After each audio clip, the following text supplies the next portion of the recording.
আসমানটা এত সুন্দর, না জানে আমার আল্লাহ কত সুন্দর। মাশাল্লাহ, মাশাল্লাহ।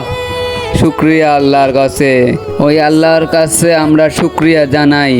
আমরা শেষ নবীর উম্মত হয়ে দুনিয়াতে পাঠাইছেন, সে শুক্রিয়া জানাই সে আল্লাহর কাছে। আলহামদুলিল্লাহ, আলহামদুলিল্লাহ, শুক্রিয়া আল্লাহর কাছে।